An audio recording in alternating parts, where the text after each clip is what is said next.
Hi everyone, welcome in our channel.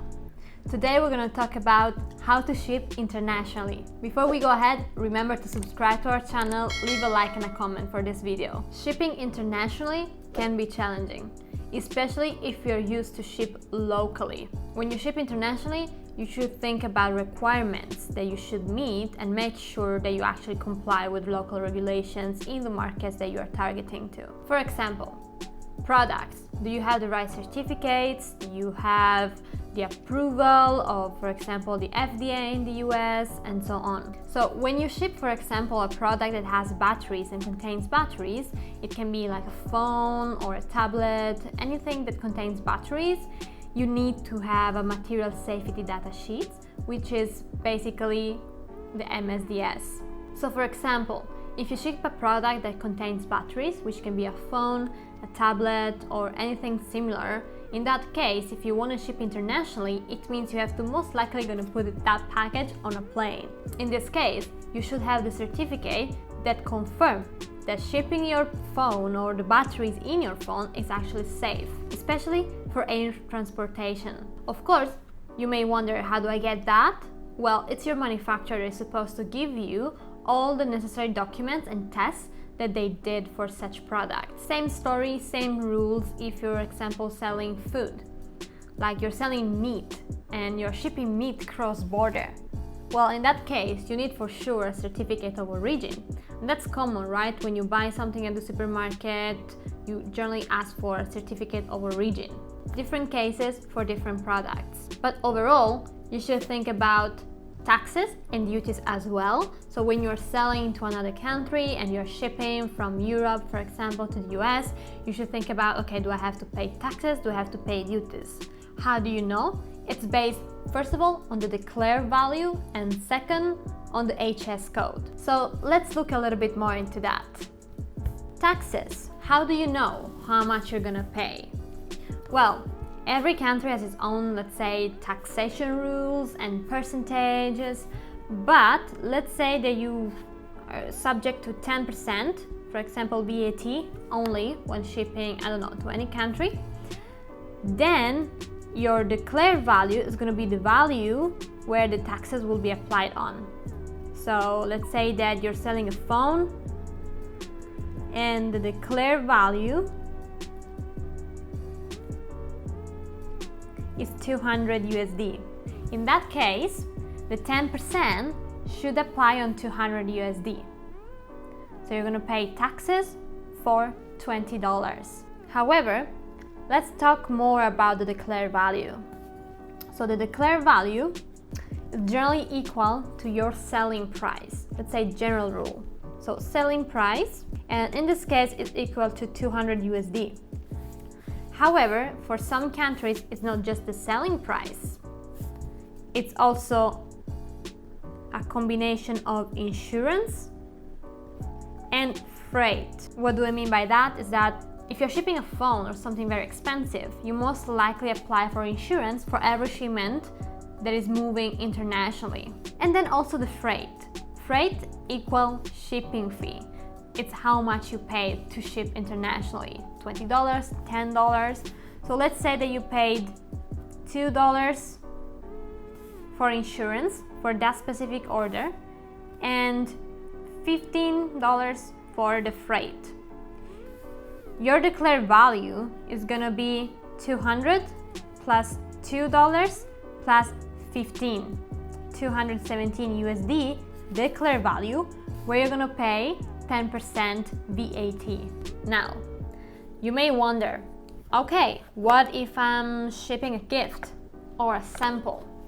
Well, you need to pay taxes in that case too, because someone still manufactured that product. Someone still paid a few dollars for that product. There is still a value associated to that product, and so a declared value.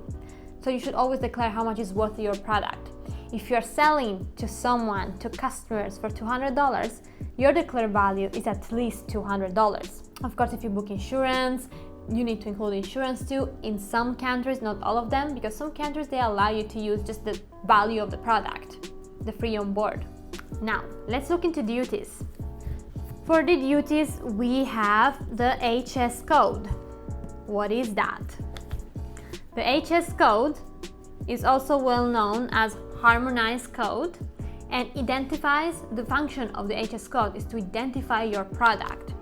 For example, let's say that you have a shirt made of cotton and a shirt made of linen. In that case, the HS code that applies to a linen shirt or a cotton shirt is different, and the duties can be different too. So you may pay more or less duties if it's a linen shirt or a cotton shirt. Question is now, how do I know my HS code? Well, your manufacturer should know that. So your manufacturer should provide you an HS code, but remember, if something happens that is the wrong HS code and you get billed a little bit more by customs, well, there's nothing you can do about it because it's still your responsibility as a seller, as a final seller, let's say, to verify that the HS code is actually 100% correct. And you should use, for example, agencies that help you identify and verify the HS code for your product and confirm with customs. So, sure, you can use what your manufacturer provides you, but still, make sure it's correct. So the HS code, it's like a number. It can be 6 digits, 8 digits, 10 digits, it depends. Generally, it's a 6-digit number that identifies exactly your product, the material, the category, and the subcategory. Now, what happens is that the custom officer will check the commercial invoice because you need to declare on a commercial invoice the value, but also the HS code. So they're gonna look at your commercial invoice and see, okay, declare value 200. We need to apply VAT. HS code 1, 2, 3, 4, 5, 6, 7. Okay, for this HS code, we need to apply 10% duty or 2% for the duties and so on. And then you're gonna pay for duties and taxes. However, there are some exceptions. Those exceptions are called thresholds. So a threshold is like an allowance that you have, for example, which means that you can ship anything below the specific threshold and don't pay any duties or taxes. For example, let's look into that. The United States of America have an 800 USD worth of threshold, which means that you can ship anything below 800 USD and you don't have to pay any duties and taxes. Other countries may have just duties thresholds instead of duties and taxes thresholds, for example, EU. With the new changes in 2021, you only have a threshold for duties, not for taxes. So earlier, anything under 22 euros, you didn't have to pay any duties or taxes. Now it doesn't exist anymore, this threshold.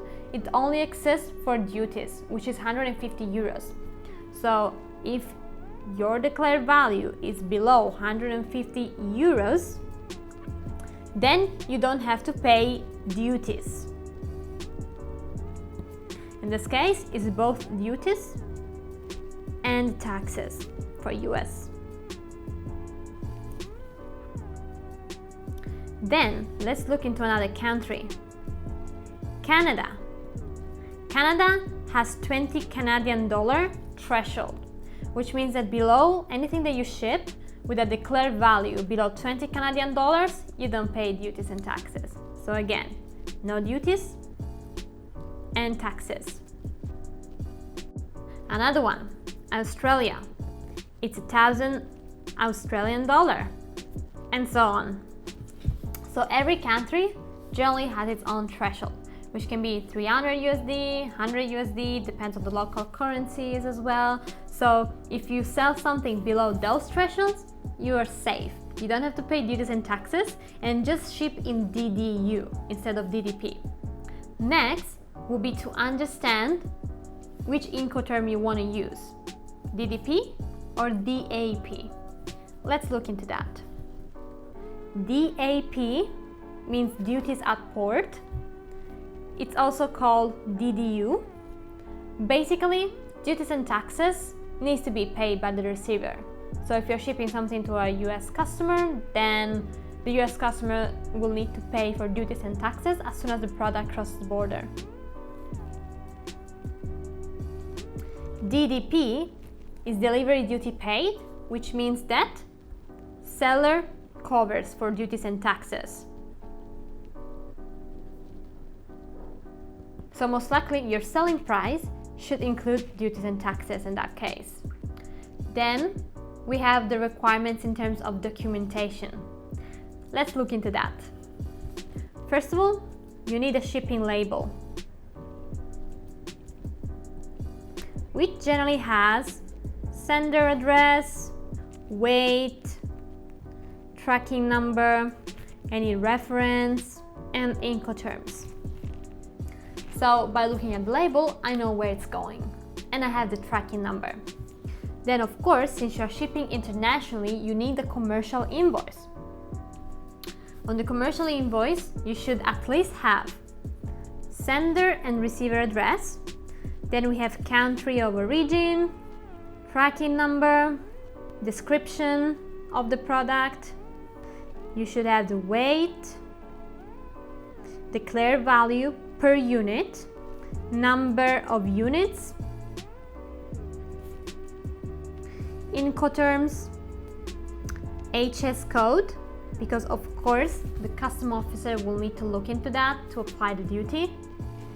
Then generally it's the SKU at least, like the product, and then the description of the product. So let's say SKU.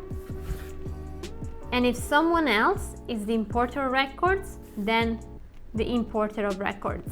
Those are the two documents needed to ship internationally generally, but of course, based on your product, you should also consider something like certificate of origin.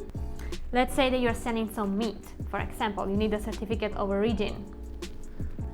Any license. To ship phones, mobile phones in the US, you need most likely a telecom license. We can call it also export licenses. Then any safety data sheets like MSDS, for example. It applies to batteries, or also, for example, the FDA approval in that case, and so on. To recap, the documents that are generally needed and basic are shipping label and commercial invoice. Then of course, based on the product, you can have different certificates like certificate of origin, the MSDS, the approval from the FDA, and so on. Then, as mentioned in another video, you should also pay attention on the packages and the volumetric weight of your product in order to ship internationally. Make sure your product packaging is well optimized. You pay less for shipping. Of course, rates for international shipping may vary a lot, and transit times too. If you choose an express courier, then it's going to be maybe 2 to 3 days transit times. If you choose a postal courier, then it's going to take at least 2 weeks, I would say. Of course, rates are pretty much different. The way of calculating the weight are different. The express carrier will charge you whichever is higher between volumetric and actual weight. Postal carrier generally charge you only on actual weight. But of course, the transit times are different and the type of services offered are different. If something happens to your package, it gets lost, from the express courier, you will be able to claim back up to a certain amount, even if you don't have insurance. With postal services, most likely they're not going to give you any refund. With postal services, it's how you can get something back unless you book insurance, and it's not even always available. So it's important to understand also the difference between an express courier and a postal courier and the different options that you may have. How can you ship internationally? Well, 3 ways. First of all, you may have air freight. So basically, your ship with express courier is going to take 1 to 2 days if your parcel gets on a plane, in a few words. Second, ocean freight.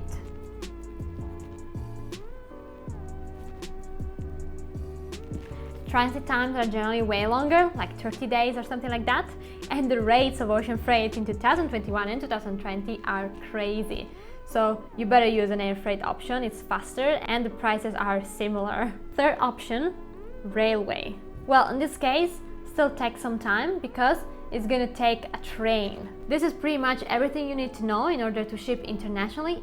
If you want to know more, then make sure you follow us, subscribe to our channel, leave a like and a comment for the video, and see you in the next one.